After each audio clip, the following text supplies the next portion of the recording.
Drinker dude, like he would not want to get into a conversation with you or I think. Which is why he never would. Salt.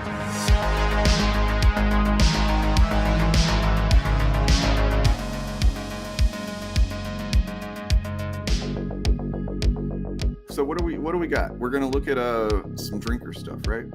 Bring organized chaos on. What am I thinking of? Say the line, Bart! The message. Yeah, probably stuff like that. Woke politics. But yeah, like it's There was a time when we were practically spoiled for choice when it came to cool, awesome, aspirational male heroes on the big and the small screen. Whether they were scrappy underdogs who had to rise to the challenge, or brave adventurers risking life and limb for fortune and glory, or hard-bitten cops taking on the criminal underbelly of society, they were a whole generation of men who kicked ass, triumphed against the odds and saved the day, and usually looked pretty cool doing it. That time, however, has passed, and the once mighty... That doesn't exist anymore, man. That's sad. Yeah, it doesn't exist. Men don't lead in movies ever anymore. At all. No, yeah. There are no good male action heroes anymore. I mean, obviously Shuri starred in Black Panther Wakanda Forever. Natalie Portman starred in Thor 4. And Elizabeth Olsen starred in Doctor Strange 2. Do not count the screen time. Just take my word on it. Yeah. Yeah, this reminds me of a thing, and I just wanted to highlight this real quick. The mythic past, like the past was always better, Mm-hmm. and like it was glorious, it was patriarchal, and then now that's at risk. It doesn't exist anymore. They threaten it. It's gone. We have to get back to that past, and we just have to at all costs. Okay. This is why I call him a reactionary. Because he reacted to something, right? Yeah, exactly. Yeah. just like us. Yeah, we're reacting, so we're reactionaries. Yeah. That means... well, I mean that's the thesis to this whole video. It's already wrong. I mean, essentially, we've gone from a society where men started 99% of movies to now 90 to 95% of movies star men. Yeah, it's still primarily men. Absolutely. They don't triumph over evil. They don't, excel at things. They're not except badass when they do. Except when they are. Except when they are. And does it count when they're not white? Most of them are still white. Not going to say that. He'll just imply it. I mean, the most of the MCU heroes, for example, are dudes, and they typically win at the end. Except for maybe Infinity War, the exception. They lost that one, so maybe that's what he's fixated on. I don't know. Well, I think we got the thesis figured out. So here we go. We're going to go into his 3 big points he goes into in this video. So here's his first point. The points are based on that premise. Trope number 1, the death of the stoic man. Pick out any random selection of mainstream movies that are more than 10 or 15 years old and give them a watch. Now pay particular attention to the men in those movies. Watch how they act. Sorry, did he just fucking say the stoic man with an image of fucking Mel Gibson from Lethal Weapon on the screen at the same fucking time?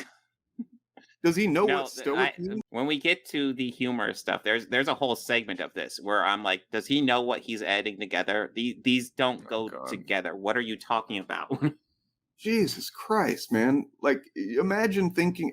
all right, sorry. I think it's noteworthy that, keep an eye out. When he's talking about good examples of men, it's all appears to be pretty much... The reason I care so much is I've, stoicism is the thing that I care about.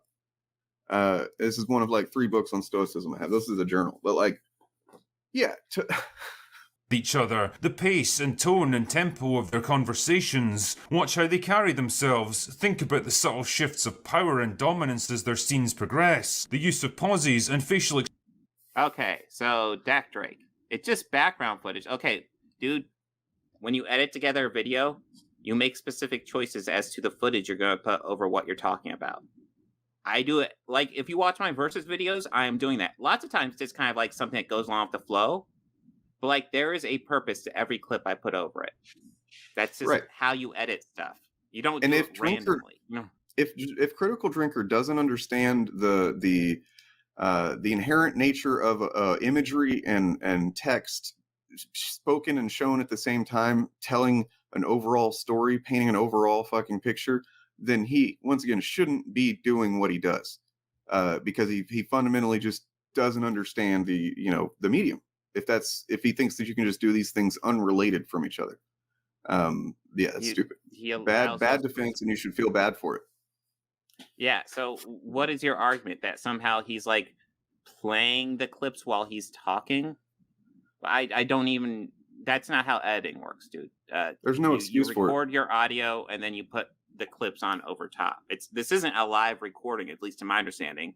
If it is a live recording, then it's super lazy. Maybe it is. He is a lazy dude. Expressions and eye contact to clue the audience in on who's dictating the pace of the conversation. Do this and you'll probably begin to pick up on a few things, like the fact that men in older movies are generally able to convey a lot more by saying less. They're just and these are the guys who complain about, like, oh, they need to do dialogue to explain stuff. Like, these are the exact guys giving me grief over saying maybe do visuals when you can. Maybe. Yeah, wasn't that what the whole thing with Doctor Strange and the memory machine was about? Yes. Generally more reserved and project a kind of quiet confidence. They're less prone to big emotional outbursts or energetic displays of high-strung verbal diarrhea. They spend less time talking about themselves and how things make them feel. He's just saying shit, man. Like, there's no... Yes, he is. Yeah. He's not, like... Here's an example of exactly what I'm talking about. It's just he's appealing to emotion. It's these vague gestures toward, something that feels true if you don't think about it too fucking hard.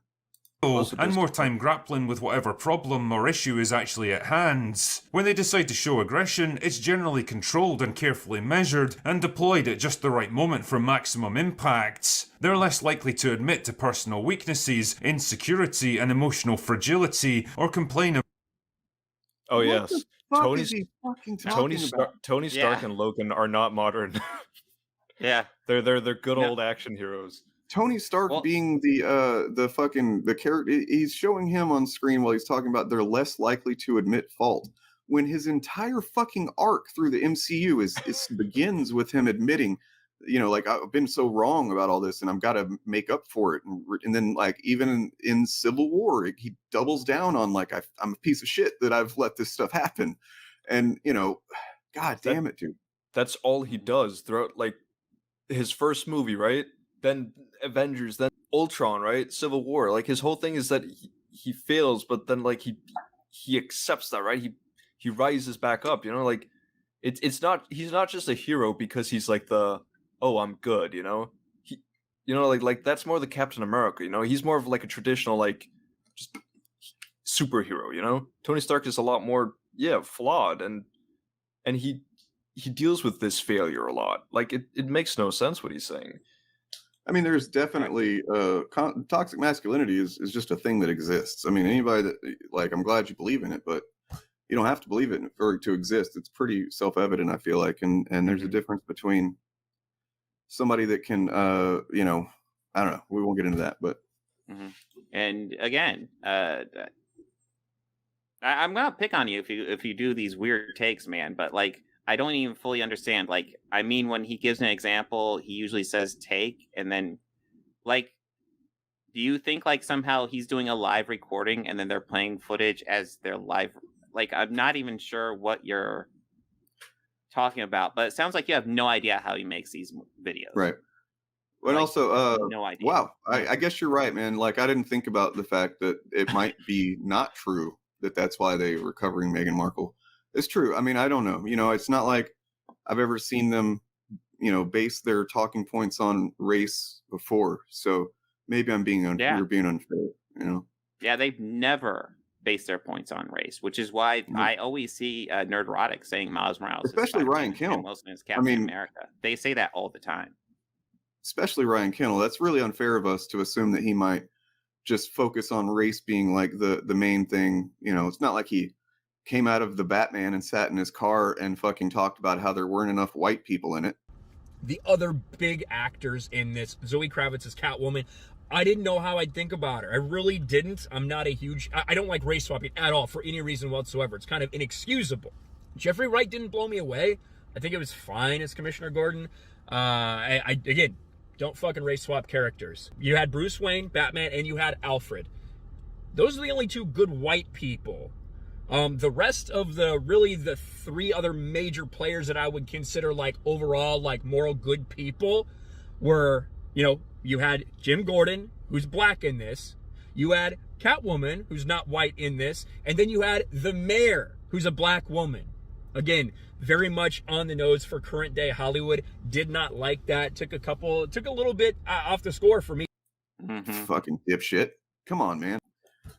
About physical discomfort and danger. In writing terms, this is what we refer to as stoicism. A stoic character is one that's generally reserved and emotionally distant, the kind of person who bears their troubles and discomforts without too much complaining. It's a character type most commonly associated with traditional ideas of masculine behaviour. Why? Because that's how men generally act around each other. Now take a look at men in mainstream movies today, and pay attention to the same aspects that you looked at before. I can pretty much guarantee you're going to notice a big Stop. Pause. You're gonna Yeah, we're gonna rewind this a little looked bit. at 'Cause before.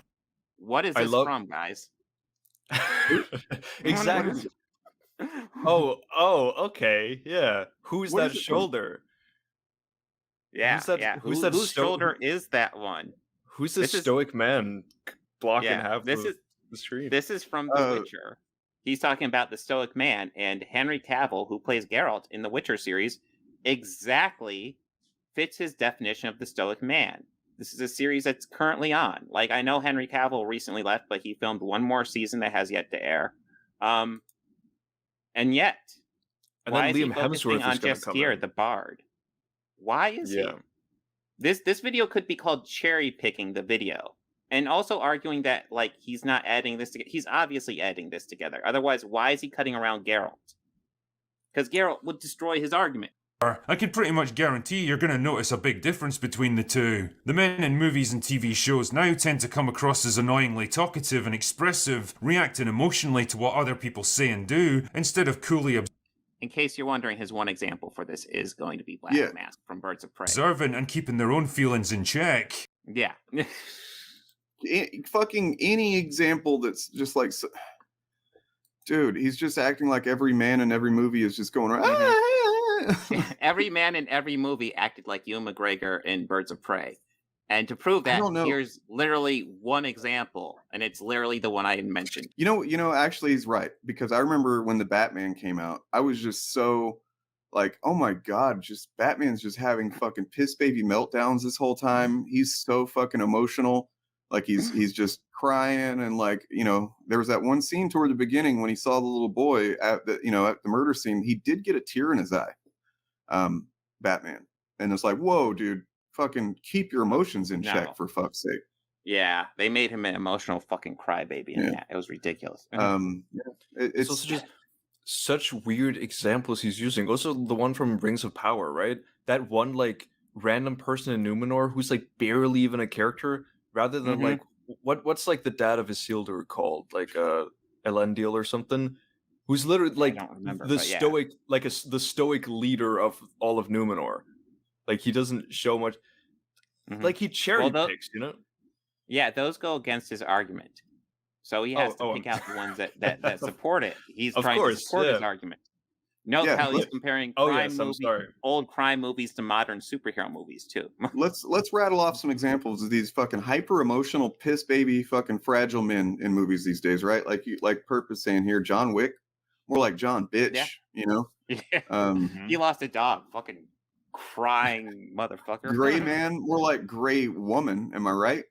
Yeah. Brian the Northman, more like the North Woman. His am I daughter right? was stolen. Oh, just Christ, dude! I'm sitting here looking at a bunch of movies from last year, and like, The Mandalorian being a good dad, like that's one of the least manly things you can do. Yeah. If he was a real man, he would have just launched Baby Yoda out of airlock like first episode. Morbius. He was. I mean, I actually don't know because I didn't watch Morbius, so I don't know if he was actually emotional or whatnot. But I watched it and I don't remember. It was so not noteworthy. It's just I'm trying. I'm doing my best to look for examples of what he might be talking about. Just like looking at the movies I know of and what I've seen. Yeah. The only thing that he kind of said that I'm like, I kind of get what he means, even though it's not right, is they're overly talkative and blah blah blah. It's like, yeah, dialogue is differently written now than it was in the 80s. Imagine that. Imagine that a lot of movies, the general cultural shift in writing movies has made dialogue more snappy. It's kind of the Whedonization of or the Aaron Sorkinization, right, of Hollywood, which is just a thing that happens by extension of creators coming along and having an impact on how things are done. And like, of course, we can also like we probably shouldn't like now because it's a big argument, right? About like the problem with like men just being stoic, like this. He mentions about like not expressing themselves a lot. Like this is exactly the same stuff we've been dealing with like Andrew Tate's and stuff. This whole that men should not express emotions. Men should be stoic. They should be leaders. They should take in all the pain just so that they can care for other. Like this is what breeds just harmful fucking. And I don't want to say toxic masculinity, but that's the word. Those feelings are just this poison that happen. It's like it really they suck that it happens. We just should try and set them aside, stuff them way down. They don't have anything to do with us as a human being. They're just like this unfortunate cancer that grows within us, and we just need to ignore what them. You do what you do with your feelings is you just gather them all together. You put them in this ball. By the way, and then you bottle them. You bottle them tight and deep within yourself. There's a lot of misunderstanding of what stoicism is, and unfortunately, it's kind of just adopted the more superficial, fucking reductive version has become generally common understanding of it. But stoicism is not about not having feelings or not considering feelings or anything like that. It's actually the opposite. It's kind of, if you're familiar with Star Trek, Turf, are you familiar with Star Trek? Oh, sorry. Ouch. No, but like it's kind of how people think that Vulcans don't have emotion, right? Like that's a common misconception that Vulcans just don't have emotion, that Spock has no emotion or whatever. And it's like, no, that's not the case. Vulcans, Spock specifically, because he's half human, they do have emotions, and it's said in a couple of different points that they may have a deeper well of emotional feeling than like humans do. Which is why they had to, create this practice, millennia ago to process these feelings in a way that they don't become, like they're not reacting to them. How do you feel? And stoicism is essentially the same kind of thing. It's a way to, like, you should be aware of what your feelings are, not stuff them down, hide from them, fucking set them aside and let them, bubble up later or anything like that. Be aware of them, be mindful of them, understand where they come from, and organize them in your mind. And like it's more about just not letting them be on the surface, as in like controlling your actions. Not like you can't fucking express emotion. I've said this before. I don't know if I've said it on this stream, but if you think the deal with Spock is that he has no emotions or that he's completely emotionless, that is a fundamental misunderstanding of the character and purpose of Spock. That is not the point of his character. Imagine thinking that not expressing emotion is the best way to do a movie where, like, what the fuck is wrong with this guy's brain? Well, I mean, somebody point out here, and you put up here, Star Trek went woke when he yelled to Khan, and as we all know, there was zero emotion when he yelled that at all. Like he did that emotionless yell Khan. And it had a lot of emotion. That's why it went woke, is what they're saying. Khan! 1982. Everybody remembers it. There was newspaper articles and stuff about how woke it went. Oh, they talk about Kamala Khan in that show? Yes, it was ahead of its time. That's pretty meta. Deconstructed hero. Remember all those awesome, heroic male characters that you liked when you were growing up? Well, forget about them because they were never actually heroes in the first place, and modern Hollywood is determined to prove it to you. And truly, what more quintessential example could I possibly give? I can't fucking let this. God damn it, so fucking stupid. Yeah. He just showed Tony Stark, who is literally like a modern action hero. He is a modern, like, what the fuck? No, well, nothing he says means anything. Modern means the last 3 years. Destroy they're trying to destroy the heroes of our past. And I'm like, I really need some citation on that claim. What are you talking about? It was the first one he showed, I think, is the one that he's he just by showing that first image, it sets in everybody's mind that example, and so they're already on board with him. You know what I mean? Because Luke, he's not what they wanted him to be. He's weak, he's old, he doesn't want to be the hero, and they're really reductive and about he that. had the most badass scene in all of Star Wars. Yep, I can't get over the Tony Stark thing because it's a glaring example of how dumb this is. Because he's not only a modern hero, modern movie action hero. His last movie was 2019. Well after the wokeification, which began with Ghostbusters, as we all know. Ghostbusters 2016 Act. It was federal law. But also plays throughout the entire world. Once again, his entire character arc is deconstructing him. It's deconstructing the kind of hero archetype in a new way. He's constantly fucking self-examining, and he's constantly saying things reactively and emotionally too. Like, it is the example that just fucking pulls the rug out from under all of the shit he's saying when you really think about it. To start things off, then Luke Skywalker, who went from one of the most iconic and beloved heroes in all of cinema to a sad, broken, miserable and forlorn man living alone on a windswept island and just running out the clock until he could eventually die. Truly, Rian Johnson understood exactly what he was doing with this one. He performed the most epic character assassination of all time, determined to kill. That's not what happened. If that's how the movie had ended, he would have a point. But that's not how the movie. What the fuck is wrong with this guy? Yeah, I mean, don't thinker, Will Jordan. Since you apparently are watching our fucking content to some degree, since Organized Chaos came to mind, pretty quickly for you. What the fuck are you doing, man? Like, you stop and think about what the fuck you're doing. Is this on purpose, or are you a fucking moron? We all know the answer.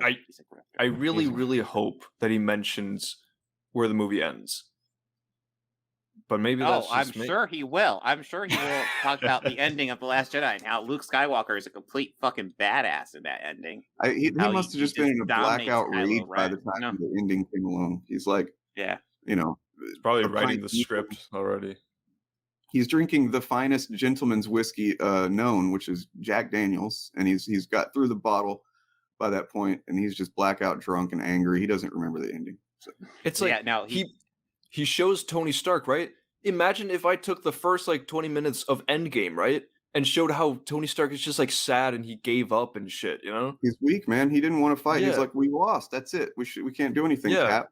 Oh, they ruined my favorite hero back from 2008. It's like, they deconstructed him, man. How fucking sad.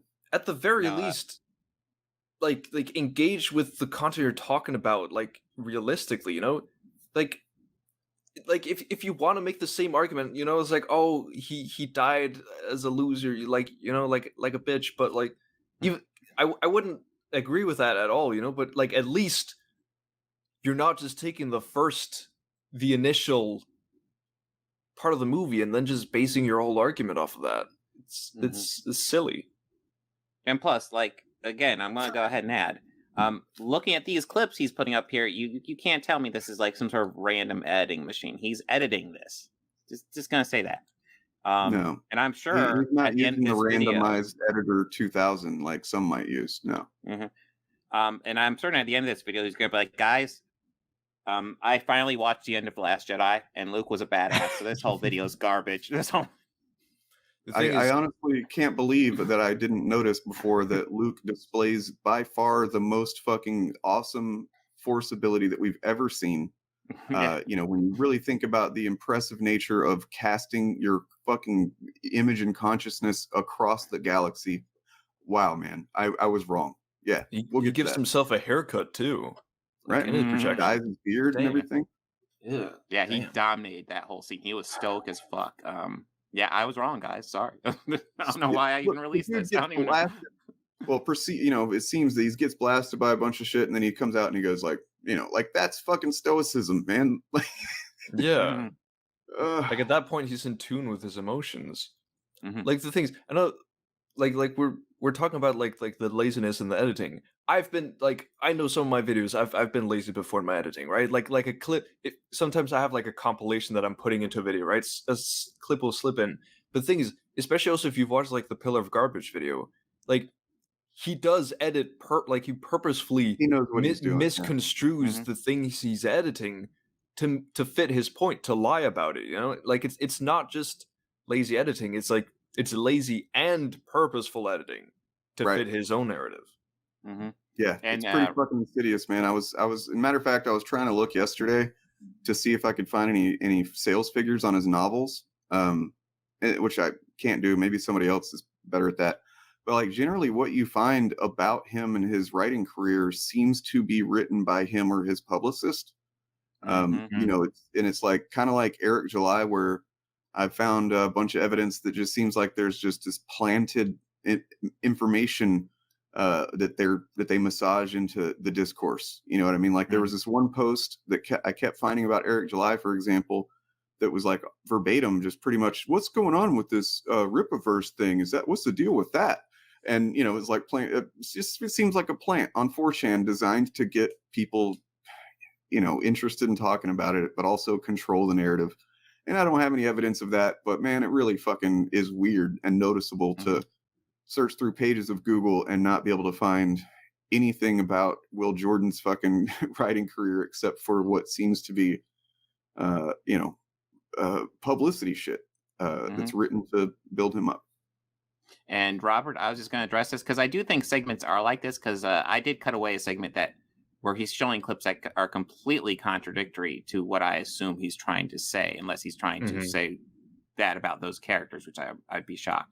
And we will get to that. But yeah, no, like the current clips we're seeing, he's doing that on purpose. Well, not just the man, but his legacy along with him. Or how about Rocky Balboa, the ultimate underdog and symbol of scrappy, determined optimism? A man who fought his way to the top through sheer determination and willpower, taking down men bigger and stronger than himself through sheer and showing no emotion, like in the famous scene, you know. Rocky was famously a guy with zero emotion ever. Ever. Yeah. He didn't. Yeah, let's get back to those days. Refusal to give up. Then you get to something like Creed, where he's portrayed as a sad, lonely old man who's given up on life. A man who isn't... Because his wife is dead, he's an old man, it's not the same situation. It's also the same thing as Luke, where like he finds new purpose again, right? Like he finds fucking new purpose, and that's just where he starts. Does this guy not understand fucking character arcs or what? No, he understands them. He knows what he's doing. You know what you're doing, you piece of shit. All right. Yeah, just focus on characters at the beginning. Yeah. Yeah. Like does he not want for people to have a character arc? Like, where do you go if he's where the drinker wants him to be in the beginning of the story, right? Where does he want him to go? Like if you want to do a satisfying character arc with a person who starts like on a good place, right? You have to do it like negatively, you know? You have to do like an Anakin Skywalker and then have it end up like this. Like what do you want? Start people on level 50 in a story. Yeah. You know, Rocky 3 is just where he's really popular, he's really successful, and he lets his ego get ahead of him, and then he loses to the new scrappy guy coming up. Rocky 3 is not great, but yeah. I mean, you could do that, but like even then, still, he's starting at not the best place. He may think it's a good place, but it's not. Yeah, I mean, we should actually maybe do something with one of his books sometime, like I don't know, live read or some shit. Because I mean, can you imagine? This is how he really. Let's say he really does feel this way, like about how characters should be represented. Imagine how fucking bland and boring his Ryan Drake character must be. Oh god. Yeah. You know? Yeah. Oh god. He doesn't express himself. He doesn't have any emotions that are like part of the fabric of the story or his character motivations or anything like that. He's a fucking Mary Sue, essentially. That's what he wants. He wants every character to be a Mary Sue. Unless they're a woman. He never has any down moments where like he feels like, you know, oh, maybe I won't win this one, or you know, maybe I should just give up. Never any moments like that. Apparently, never. He never has doubt. No. He loses the first movie, dude. Like the fucking first movie, Rocky loses. In the Rocky movies, I want to say he loses a third of those movies at the end. Just throwing it out there. No.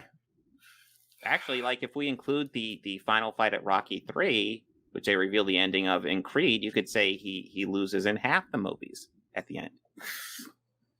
Yeah, I mean, really, when you think about it, who's really the fucking overly emotional, hyperbolic, fucking, fragile motherfuckers when it comes to content and like the content they're constantly making about everything is so woke and bad now, and it's like, oh, they're destroying masculinity, and it's like, dude, fucking squeeze a tampon in there and shut up, Oh yeah, no, his video is cherry picking. That is what it is. But yeah, and like here's examples. Oh yeah, these characters are down on their luck at the beginning. It's like, yes.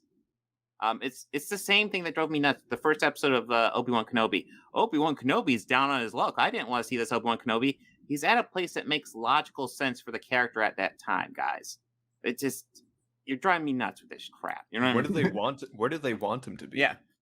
Yeah, I know. Just like doing flips on mountain in Tatooine like all day, apparently watching Luke 24/7. Getting a bit creepy stalker vibes. Apparently, that's what they wanted.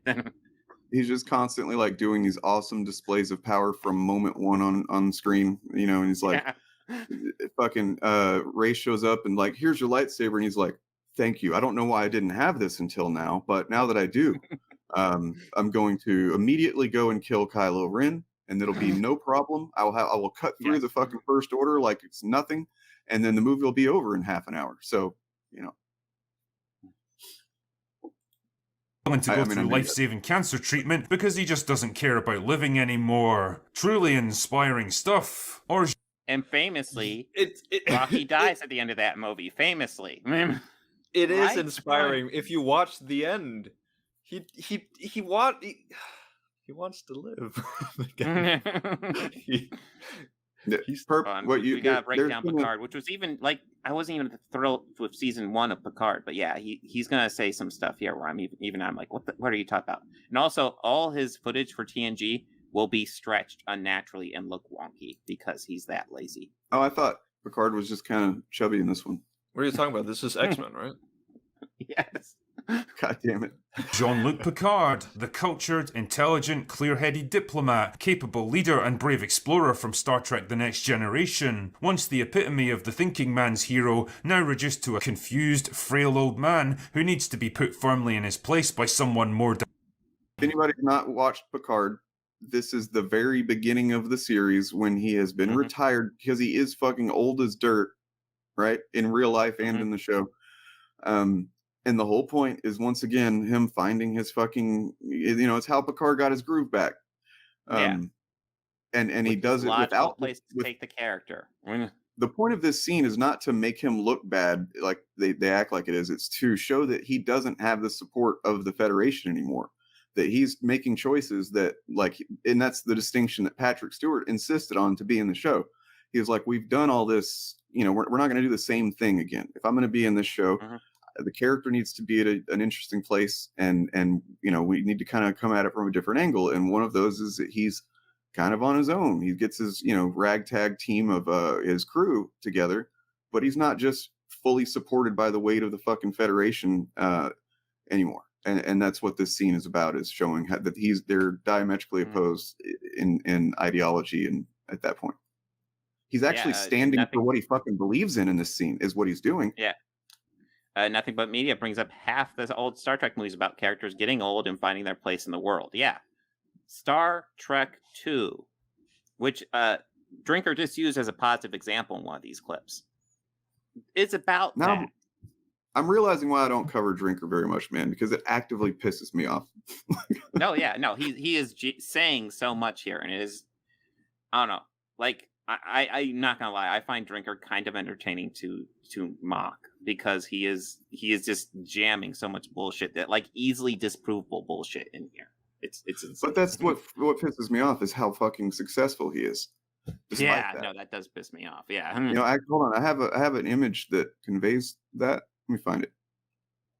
Well, the first is this one.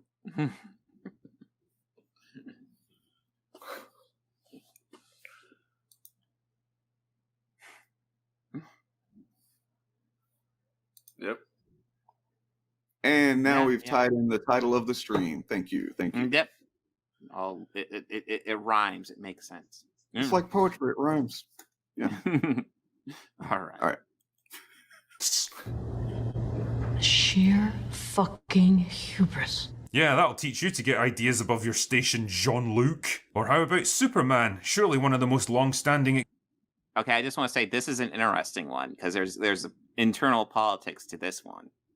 Examples of the strong, square-jawed, patriotic male superhero. Well, not in the mind of Zack Snyder, who transformed him into a sullen, brooding, conflicted outsider who doesn't even know if he can or should help humanity in any way. Wow, you really nailed the character there, Zack. Well done, son. Or perhaps James Bond. Okay, I'll have a separate James Bond rant. But yeah, I'm pretty sure the whole Snyder thing has to do with Geeks and Gamers. We talked about this, and we're really not affiliated with Geeks and Gamers as far as I'm concerned. Because they were all on board with this like manly, Superman as Zack Snyder presented him. Superman in Man of Steel is definitely the stoic type personality that Drinker was just in his last point just creaming over. A little but too now stoic. All of a sudden he sucks. Yeah, and now, I think it's all because Zack Snyder called him out in Geeks and Gamers. So now Zack Snyder sucks. No.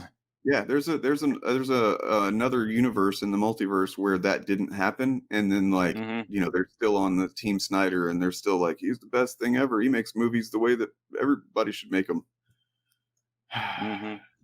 Yep. You really nailed the character there, Zack. Well done, son. Or perhaps James Bond. Surely the ultimate man's man. A tough, cold, ruthless man of action who can handle anything. Is he about to say that fucking Daniel Craig's Bond is like some kind of fucking emotional? Yes, he is. Of course. How? Yeah, we will get into that. We will. Look at that! Seduce Look any at that woman with frame. That was the most goofiest looking frame I was ever like. Oh yeah, no. Pierce Brosnan Bond got very goofy. I mean, Roger Moore's would too. Sean Connery definitely had goofy moments. Anyway. Yeah, well, I mean, that's the kind of thing they want, right? Like, that's the future libertarians want. Mm-hmm. But oh no, we can't allow harmful stereotypes like that to persist in the current era of Hollywood. We have to make him sad and pouty and hung up on a woman who died like 4 movies ago. And when he tries to flirt with women now... Oh God, yeah. How can a human being who loved somebody when they die and it's like, oh, you haven't gotten over that yet? Jesus. Yeah. These people also, the really fact that just her death don't is want tied up any with nuance in any movie. God damn it, dude. All right, I'm gonna shut up because I just will keep talking. Sorry. Well, let's give me a moment to dig up because I'm going to bring up some specific James Bond examples here that are actually completely counter to what he said. Yeah, perfect. Like, this is just character motive, Will Jordan. Like, seriously, I really actually I'm gonna buy one of his books. I'm gonna fucking give him that $20 or whatever it is. Better not be more than $20. Otherwise, I'll just, I don't know, pirate it or something. And I want to find out what his idea of like such perfect storytelling would be, if not all the things that he's railing against here. Honestly, someone just mentioned like it must be so confusing for his audience of men, right? Like, how do you behave from watching this video? Like, oh, Superman doesn't care enough about other people; he just cares about himself. Oh, Daniel Craig cares about, or like the James Bond now cares about someone else. What do you do? The thing is that the thing that you're missing there is that they aren't mindful of their emotions or psychological states or their own. All of this content is designed, or at least has the effect of telling them you're great the way you are. Don't ever look inward. Don't ever think about why you do things. Your reactions are always justified. Who you are is just is just great. And yeah, listen. You act weird around women, and it's really disconcerting. You stare at them uncomfortably. You don't talk to them. But you know what? That's a them problem. Yep. I mean, that's because they're bitches. That's right? why that's modern society telling them it's okay to be sluts and all this other stuff. So. Yeah. Right. All right. It becomes a point of awkward comedy because, gosh darn it, why on earth would they be attracted to a man like him? Yep, that's what I want. I want to be laughing at James Bond. Okay, so the James Bond example was outrageously wrong because, number one, even the Daniel Craig James Bond absolutely is the stoic man he's talking about. A lot of the toxicity that was Bond in the early days was absolutely part of the Daniel Craig James Bond. Daniel Craig talked about how he didn't even like that aspect. That's why he didn't like playing the character. But it was another just point he slightly brings less up, rapey, you know? yeah, another point he brings up is how James Bond was hung up on Eva Green's character. I can't think of her name. Vesper. He was hung up on Vesper Lynn for a few years. Now, who here knows the history of the original films? Do either of you guys know the history of the original films? Nope. I wonder if chat knows. I think somebody was getting close to it up here. Mikey J. George Lazenby literally cried at the end of On Her Majesty's Secret Service.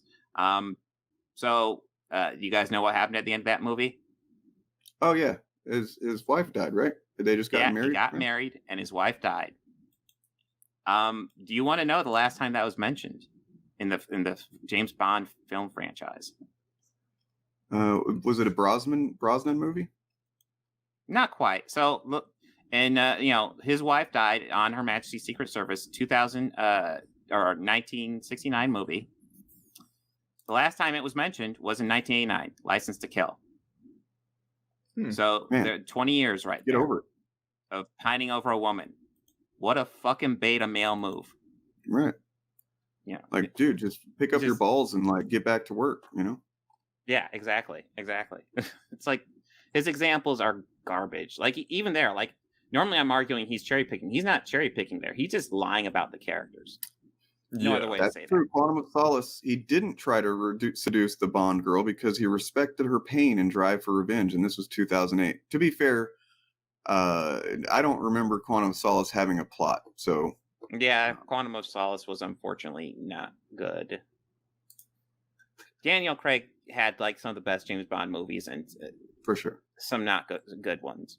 Dumb, I guess. One of the things that really seems to have taken hold in modern entertainment is the idea that the smartest person in the room can never possibly be a man. Whether it's comically brain-dead morons like the Red Guardian from Black Widow, whose one and only And this is more of the fucking cherry picking. Like, what did he want? Like, them to introduce Red Guardian and Black Widow and have him be like the smartest guy in the room? That's not what Red Guardian is. Come on. Then. Well, I mean, character trait is that he could punch things really hard. Proves so much about this bullshit. Mm-hmm. Tony Stark is literally the smartest guy in the room, like in every example. Mm-hmm. You know, yeah. in the MCU. There's Tony Stark there's also smart females like Shuri, but Shuri's not the one that fucking cracked time travel, right? Yeah, no. Time, like literally Tony Stark is just messing around one night and cracks time travel. Shit. Yep. It's like doodly-doo. Oh, look, I did it. Yeah. Oh shit, that worked. Oh shit. But he wasn't in the same room, so that is a problem because Yeah. That's the thing. Except when he has to actually fight someone important, or supposedly ruthless military leaders like General Hux getting suckered in and provoked. Because you guys were invested in the character of General Hux from Force Awakens, right? Right. You struck you as a manly man, right? Yeah. Just into a rage by a "your mum" joke, or the seemingly endless numbers of dumb, corrupt, abusive men in Westworld just lining up to be summarily executed for their crimes. I'm not kidding, pretty much every episode. So one of the main characters that is the most, altruistic, fucking good guy characters is Jeffrey Wright's character, a man. And then on screen when he's talking about that, the character that Tessa Thompson plays in her original form was a fucking soulless corporate fucking piece of shit. Then, spoiler alert for Westworld, she dies and her body gets taken over by a version of Dolores, the Dolores character, which then you have two Doloreses, and one of them looks like Tessa Thompson, and one of them is a good guy, and the other one is Tessa Thompson, who's, again, a big piece of shit. It's everything he's saying. He's even showing examples that contradict him on the screen at the time he's saying it. It's insane. I am glad. Part of the reason why I was happy this clip ended up here, because when you watch my video on this, I just have to pause during this part and go, I haven't seen Westworld, but given the context of the rest of this video, I'm going to assume this is all wrong. You can take what I just said and edit it into a video for yours later, whatever. From season 1 onwards is just the same trope repeat. Sorry, I keep talking a lot, like I'm reacting. It's all good. It's all I'm a good. reactionary, guys. I'm sorry. Yeah, we're all pretty reactionary right now. So yeah, what do you think, Turf? Do you have an analysis that you'd like to give? I mean, I haven't watched Westworld. Oh, and I feel like what Nothing But Media just said in the comments, right? Like a lot of the characters you were talking about before were side characters, right? Red Guardian, General Hux. Like, when was the last guy the sidekick? Like, when was the last time the sidekick was the smartest person? Like, yeah, Conan the Destroyer. we need to get back He to had the a days of sidekick like there who was the smartest guy ever. when Rob Schneider was the sidekick in Judge Dredd. You know, like that kind Smartest of guy shit. in the room. He was so manly. I just find it like in Star Wars, right? Like Snoke is a dude. He's like the smartest person, and then that like Palpatine dude, like you can, yeah, it makes no smart. Like he's like, oh, this character, and then he also talks about like character traits for it about Red Guardian. He's like, oh, his only character trait is being strong. What does he spend this video doing? Talking about characters, he's like, oh, we should go back to when like men were strong and not silly, and then that's all the emotions they're allowed to have. What does he want? It's insane. I'm probably gonna start reacting to his shit more often because one thing, I need to get better at fucking processing my emotions that I'm having right now. I was not prepared to be so fucking pissed off. He says a lot of bullshit. He's very good at saying lots of bullshit. And I was never sure before if he's a grifter or if he's doing it on purpose, if he's just an idiot.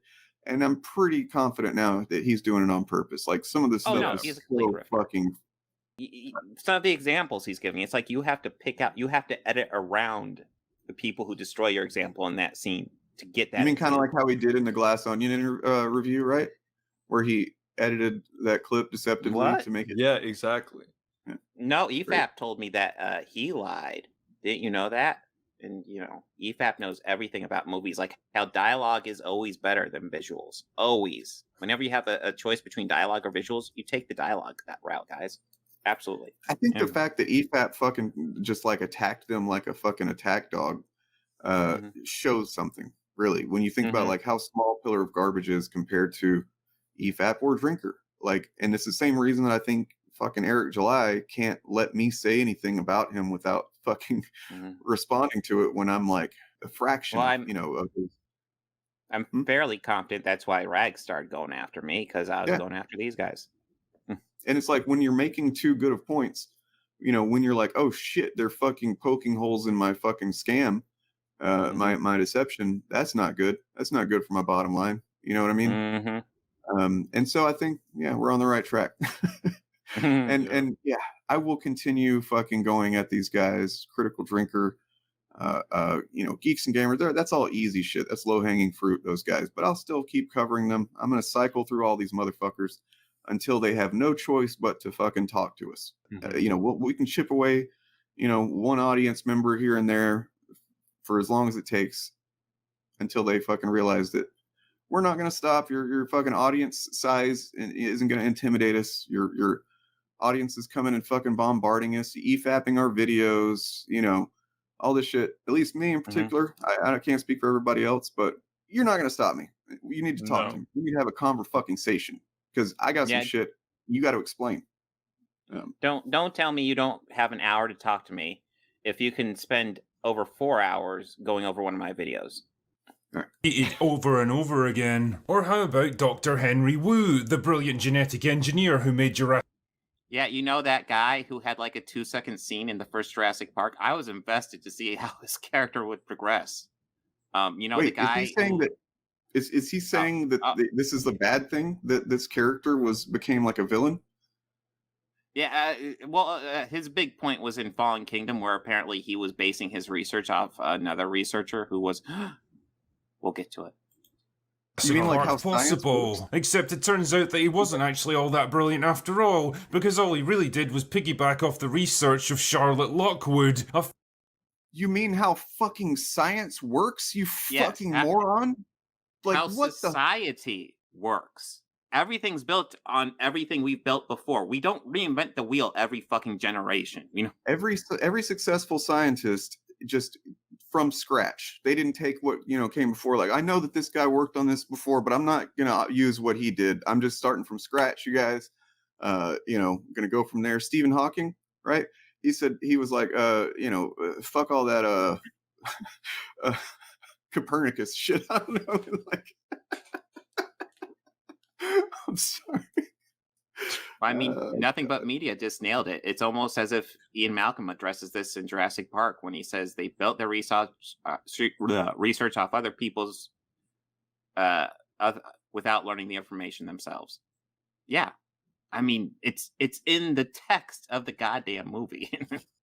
Far more talented and intelligent scientist who nobody had ever heard of until she was retconned into the story later. The message is always the same. Men and everything that they do are stupid. They didn't earn or deserve anything that they actually have. Is that what the message is? Is that like, am I just now understanding it at like literal level? Like, well, I mean, that's one message. But it's the message. There's only one, right? Yeah, no, at most, the message I've actually gotten from these movies is that women and minorities are people too. Science is a liar sometimes. And you know what I have to say about that? Thank you.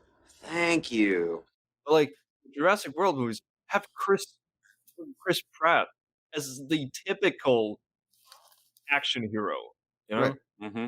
Yeah. The manly man, everyman action hero, you know? He cracked the code that if you just hold your hand out in front of a dinosaur, they will stop. Yeah, he's such a badass that in the first movie, it's one specific dinosaur that he can do that with, but by the third movie or whatever, he's like holding off armies of dinosaurs. It's like, he's the chosen one. Shit, he's holding his hand out. I can't attack him. That's dinosaur code for like, don't hurt me. All right. Like, it's and so cherry picked and just misrepresentation. Sorry, go. They need a smarter, stronger, and better female character to get them on track. Dude, yes. This is like, this says so much about him as a fucking person. And it really, you know what it says? I have small dick energy. Yeah, that's exactly what it says. I mean, it's the same. Like, it's the same fan base. Mm-hmm. Yeah, no, it absolutely is. To see something like is the scientist who worked on science that was worked on by a woman, and therefore that's like a message that men are fucking. Jesus Christ, man. Well, if Henry Wu was the scientist they sold in the first one, and my camera stopped apparently, if he was the character they sold in the first one, then he would be like, he will have started from scratch on everything. He would have like not based it on what anybody else did, because he's he's a manly man, and that's what manly men do. Well, I remember that's how he was defined in the first movie too. They're like, this is Henry Wu. Any science that he does it on his own. He never has any help. He doesn't work on stuff that came before. That's just how Wu is. That's his defining characteristic. Like literally, this dude, like when he first started working for us, he invented the wheel for us, because that's how he works. Mikey with the fucking zingers, man. All right, so we got one more. We got the conclusion. This is the all right, I'm gonna stay quiet for a while. Whole thing. I promise. He's gonna clobber us with his knowledge after this group. Like, this video makes sense. I'm getting my overly reactionary feelings in check now. I'm sorry. Take me, drinker. I'm not saying for 1 second that every male character now has to be some domineering, super confident alpha male who eats raw meat and destroys everyone around him just by looking at them. Despite the fact that you just spent all this time cherry picking the guys who don't fit your description and ignoring putting them out up front, and the ones that do fit your description, you've been ignoring them. But it's fine if they occasionally have characters that don't fit that description. It's just man. That kind of crushing conformity would be just as tedious and artistically limiting as the strong female character trope that Emily Blunt recently spoke out about. And don't worry, I'm going to address that one in due course. Believe that. But what I am saying... So I don't know anything about this Emily Blunt thing, but I'm sure these guys are reading it wrong, because they always do. is that it would be nice to see a bit of balance and variety for a change. Instead of Hollywood trying to push the unhealthy message that masculinity in all its forms is toxic, broken, and needs to change, how about showing us a range of positive male characters? How about acknowledging that men actually have something to... I love that. Like we don't get that. We we don't get really that. Struggling right now. Showed. Fuck. He shows the Witcher 1, a scene where there is two. He's making me lose my mind. All the clips he showed has multiple of these characters. Jurassic World has that one scientist who is now not very smart, right? He's a different kind of character. And then we have the action hero. Right? You can do this for anything. He's arguing that not every male character needs to be a manly man. He's arguing that right now. Despite the fact through all this video, all he's doing is finding people who aren't manly and saying, "Oh, this is the norm." By the way, he also just used a clip from the fucking Revenant. Yes. Oh my god. That was what, 2015, 2016? So I think that was post Ghostbusters. It was post Busters, so to speak. But that movie it also he used it presumably as like, this is an example of a manly man. That dude was fucking screaming and crying and fucking, pissing himself throughout the entire movie, because anybody would be in that situation. But like, just to act like he was just stoically fucking weathering all of that, without ever expressing how shitty it was, is insane. Yeah, that's why Leo was nominated. Did he win or was just nominated? He won for Revenant. Okay. Yeah, that's why he won, because he was so stoic and he didn't show any emotion. I didn't.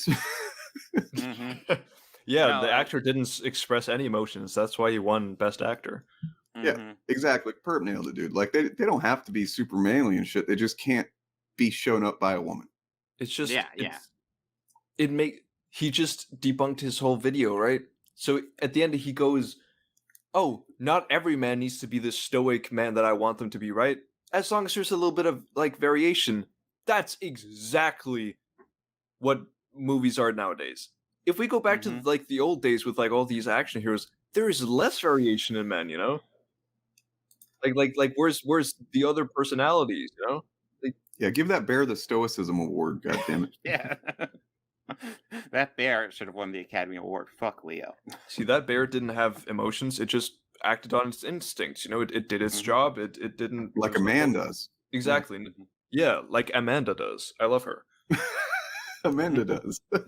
Amanda. Something to offer the world, that the drive, the focus, the protectiveness, the assertiveness and the competitiveness that comes so naturally to them can be a force for good instead of some destructive impulse that needs to be curbed and corrected. Trust me, it won't kill you to acknowledge that men, just like women, can be pretty damn awesome at times. And who knows, your audience might just thank you for it too. Fucking flying fuck, dude. Remember how like there's no positive male role models in movies anymore. Did you guys know that? No. Like they're all gone. I can honestly tell like we're all getting really pissed off at this. This video is a journey. Jesus Christ. Well, this is a bad stream then, because we're showing emotion, we're not being stoic and shit. So it's so funny. But it's also so sad that millions of people see this and are like, yes, this is what we needed. Like that. It always like takes me down like a peg. When I laugh at this, I'm like, this is so incredibly idiotic. How can anyone believe it? And then I remember, oh, millions of people believe it. They're like, yeah. Why doesn't Hollywood just say it's okay to be a man sometimes? Well, the thing is that they this content is not made for thinking people. It's made to think for people, right? Like most people are working, fucking working their asses off, and this is me being showing some class solidarity with even the shitty chuds. They're working their asses off in a lot of cases. They're taking care of what they need to. They're overworked, underpaid, no health insurance type stuff in the US anyway. And they don't have time to think about this stuff the way that, we might have time to, or decide to, or they might not have the interest in thinking about it. And so that's okay. But that's what makes these guys fucking predators, is that they're preying on that. The critical drinker is fucking exploiting, preying on people's, the average person not putting a lot of time into thinking about these things. And it's just all feelings based, which is why he doesn't give any examples except for the ones he does that are wrong, and like, and it just appeals to the superficial, that reactionary impulse to go, yeah, that's true. What? Oh yeah, that, and like without putting that thought in context with another thought that would easily fucking show that it doesn't hold up. No, and that's why he moves so quickly from point to point. Meanwhile, he's saying buzzwords and eliciting reactions with words like masculinity and Jesus Christ. Thank you.